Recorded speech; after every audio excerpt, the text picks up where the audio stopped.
नमस्कार, मैं आरडी भारती और आप देख रहे हैं बिहारी सुल्तान। क्या उत्तर प्रदेश में जो पीडीए का फॉर्मूला था पिछड़ा दलित अल्पसंख्यक, यह खतरे में आ गया है?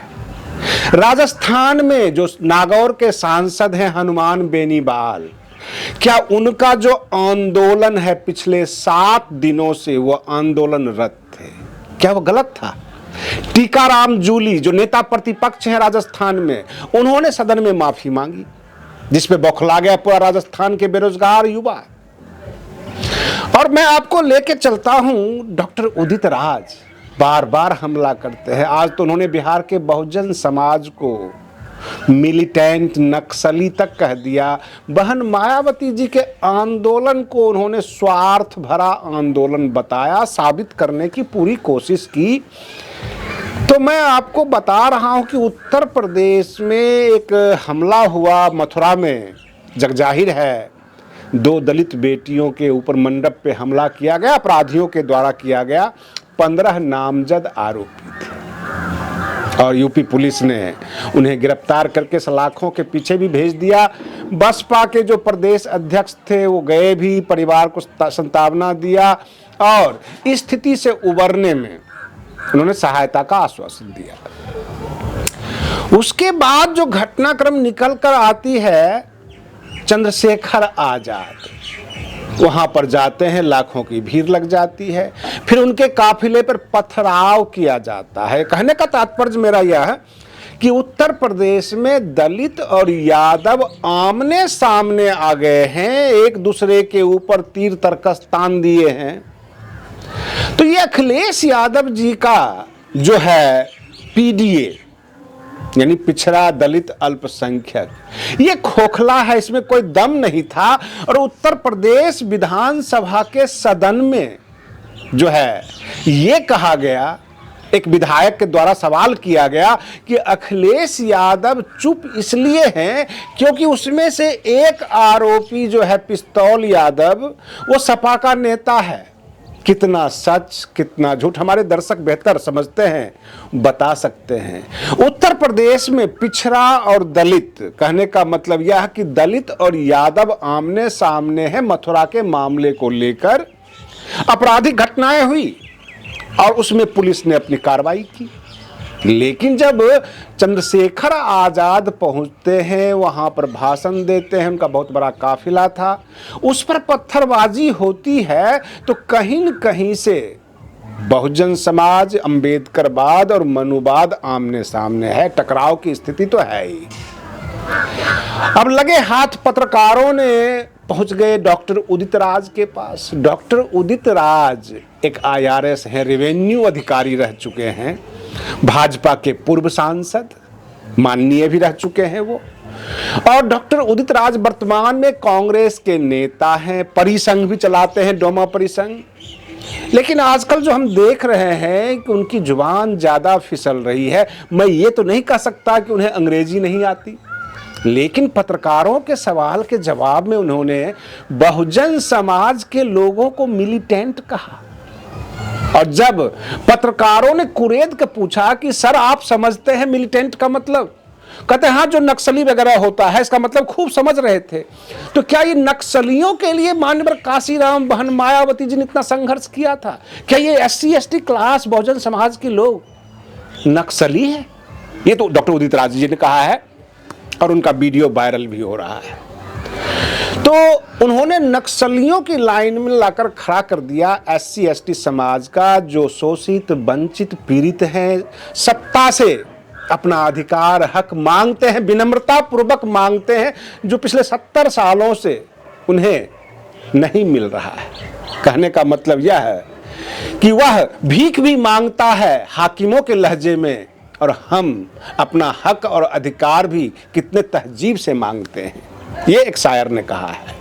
लेकिन डॉक्टर उदित राज जी ने जो शब्दावली का प्रयोग किया, वो शब्दावली ठीक नहीं है, खास करके बहुजन समाज के लिए। तो किसी भी समाज के लिए आप मिलिटेंट या नक्सली कह दें, ये सही नहीं है। फिर पत्रकारों ने डॉक्टर उदित राज जी से पूछा कि आप इतना गुस्सा में क्यों हैं मायावती जी को लेकर, बसपा पे आप बार बार हमला करते हैं? तो उन्होंने कहा कि देखिए, उन्होंने स्कॉलरशिप, वजीफा अथवा आरक्षण, समाज के लिए जमीन या इस तरह की मांग उन्होंने कभी नहीं रखी और स्वाभिमान यात्रा निकालती थी, अपनी सत्ता पाने के लिए समाज को इस्तेमाल किया।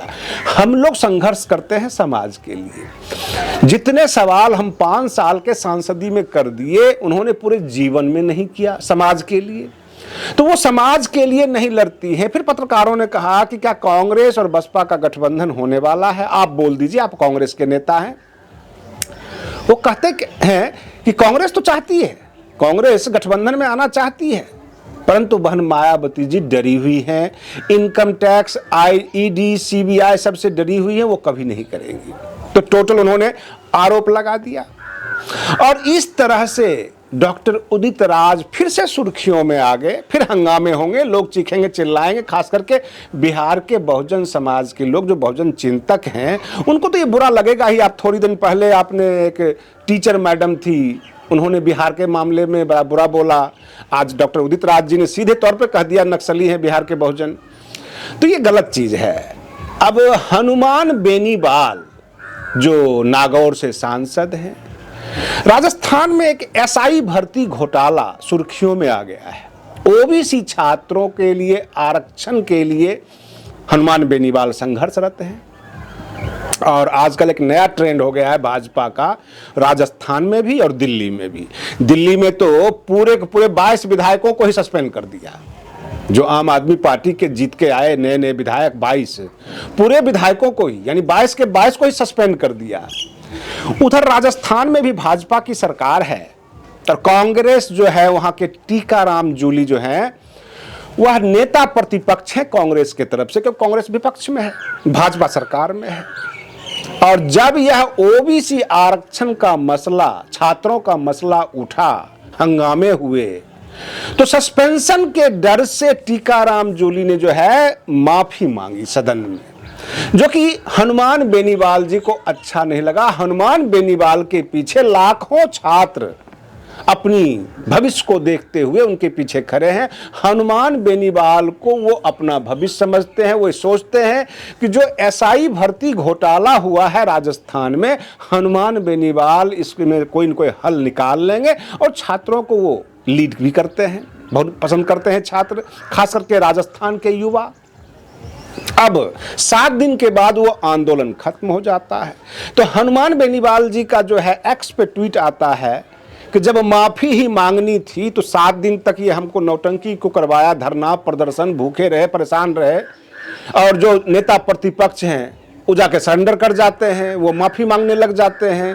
तो कहने का मतलब यह कि विपक्ष कमजोर है। आपके जो नेता प्रतिपक्ष हैं सदन में, वो केवल जनता के लिए ही आवाज नहीं उठाते, बल्कि उनको अपनी भविष्य की भी चिंता रहती है। चाहे वो आम आदमी पार्टी के 22 विधायक हों जो सस्पेंशन झेल रहे हैं, राजस्थान के विपक्ष में जो नेता हैं उनको इस बात का डर हो कि हमें सस्पेंड कर दिया जाएगा, और जो डॉक्टर उदित राज बार बार ये आरोप लगाते हैं कि बहन मायावती जी भाजपा से डरी हुई हैं। डर इस बात का है कि सीबीआई, ईडी, इनकम टैक्स के जो है रेड न पड़ जाएं, और इस तरह से डर के मारे भाजपा के खिलाफ नहीं बोलती।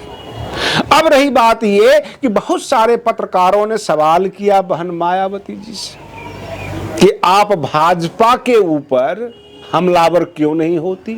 बहन मायावती जी का कहना यह है कि हम असभ्य नहीं हैं, हम बाकी नेताओं की तरह उल्टे पुल्टे बात नहीं करते, जो उनमें कमियां होती है वो तो हम बता ही देते हैं। भाजपा का हमने विरोध किया है, जो उनकी नीतियां गलत होती है उसके बारे में तो हम बोलते ही हैं।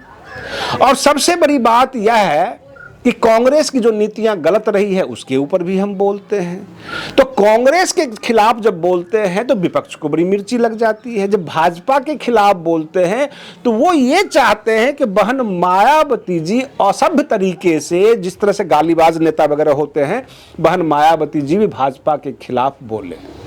लेकिन बहन मायावती जी ऐसा नहीं करती, बड़ी शालीनता से उनका विरोध करती हैं। लगे हाथ जब हमने दूसरा वीडियो देखा डॉक्टर उदित राज जी का, उनसे ये पूछा जा रहा था कि बहन मायावती जी की और कमियां बताइए, तो उन्होंने कहा कि वह जो है जातिवादी हैं। मैं आपको बता दूं कि बहुजन समाज पार्टी में सतीश चंद्र मिश्रा जो जाति से ब्राह्मण है, बहुत सारे क्षत्रप नेता जो क्षत्रिय नेता, राजपूत नेता है, जैसे सुधींद्र भदौरिया जी भी हैं जो कि राजपूत है, क्षत्रिय हैं, बहुत सारे ब्राह्मण नेता हैं, और उमा शंकर सिंह फिलहाल जो सिंगल विधायक उत्तर प्रदेश में है, वह भी कोई बहुजन समाज से नहीं है। तो यह विश्वास करना मुश्किल होता है बहन मायावती जी के ऊपर कि वो जातिवादी नेता हैं, लेकिन इन्होंने कहा, जो डॉक्टर उदित राज जी ने, कि बहन मायावती जी ने ये जो है नारा नहीं लगवाया था कि तिलक तराजू और तलवार इनको मारो जूते चार। पत्रकारों ने कहा कि नहीं, कई बार सवाल किया है बसपा से, और बसपा के नेताओं ने कहा है कि ये हमारा नारा नहीं था, तो बात ही खत्म हो जाती है। तो डॉक्टर उदित राज जी ने कहा कि नहीं, ये उनका नारा कैसे नहीं हो सकता है, ये बातें को घुमाए नहीं, वो जातिवादी लोग हैं, इनका कोई अपना मिशन नहीं है। सामने बिहार विधानसभा का चुनाव है, और बिहार विधानसभा के चुनाव में कांग्रेस भी हिस्सा लेगी, बड़े स्तर पर हिस्सा लेगी। डॉक्टर कन्हैया कुमार को सामने करके कांग्रेस ये चाहती है 243 सीट पर बिहार विधानसभा लड़ेगी। क्या बिहार विधानसभा चुनाव में कांग्रेस से ये सवाल नहीं होगा कि आपके नेता डॉक्टर उदित राज तो हमें नक्सली कहते हैं, हमें मिलिटेंट कहते हैं? अब इसका क्या जवाब होगा कांग्रेस के पास? कांग्रेस या तो डॉक्टर उदित राज जी के जुबान पर लगाम लगवाएं, अथवा सुर्खियां पाने का क्या ये तरीका है कि किसी के बारे में अनाप शनाप बोल दो, वो समाज हंगामा करने लग जाए? बहुत सारी बातें हैं, ये समझ में नहीं आ रहा है ये सुर्खियां पाने का तरीका है या वाकई जो डॉक्टर उदित राज कह रहे हैं उनमें कुछ सच्चाई है। आज के लिए बस इतना ही। आप बने रहिए बिहारी सुल्तान चैनल पर। हम फिर मिलते हैं अगले वीडियो में, तब तक के लिए धन्यवाद।